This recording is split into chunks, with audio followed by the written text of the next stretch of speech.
Hi Wednesday evening எல்லோரும் எப்படி இருக்கீங்க? ஸோ ஈவினிங் போல் ஏதாவது சாப்பிட்லான்னு போல் இருந்துச்சுங்க. எனக்கு ப்ரெக்னென்சி அப்போ பார்த்தீங்கன்னா ஹெல்த்தியாக தான் சாப்பிடணும்னு சொல்லிட்டு எதுவுமே சாப்பிட முடியல. அப்படியே ஒரு 4 மந்த்துக்கு அப்புறம் சாப்பிட்லான்னு பார்த்தா எனக்கு வாமிட்டிங் நிற்கவே இல்லை. ஒரு 9 மந்த்து ஃபுல்லாகவே இருந்துச்சுங்க. சாப்பிடவும் முடியல, எதுவுமே ஹெல்த்தியாக தான் சாப்பிடணும்னு சொல்லிட்டாங்க. சரி இப்போயாவது ஏதாவது நம்மளுக்கு பிடிச்ச மாதிரி சாப்பிட்லாம், காஃபியில் நல்லா குடிக்கலான்னு பார்த்தா பையனுக்கு ஃபீட் பண்ணுறதுனால காஃபியெல்லாம் குடிக்கக்கூடாதுன்ட்டாங்க. சரி எனக்கு ரொம்பவே ஒரு மாதிரி இருந்துச்சு. ஃபஸ்ட்டு லெமன் ஜூஸ் போட்டு குடிச்சிட்டு அதுக்கப்புறம் சரி ஸ்வீட் போண்டா சாப்பிட்லாம் பண்ணி அப்படின்ட்டு அதாங்க பண்ணினேன்.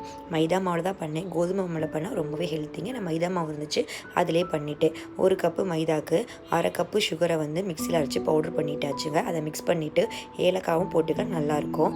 அதுக்கப்புறமா அதே 1/2 கப்பு தண்ணியில் மிக்ஸ் பண்ணி எடுத்துக்கோங்க. 1/2 மணி நேரம் ஊற வச்சுட்டு அதுக்கப்புறம் போண்டா போட்டு எடுத்தோம்னா சூப்பராக ரெடி ஆயிடுச்சுங்க போண்டா. நான் சாப்பிட்டு பார்த்தேன், எனக்கு நல்லா தாங்க இருந்துச்சு.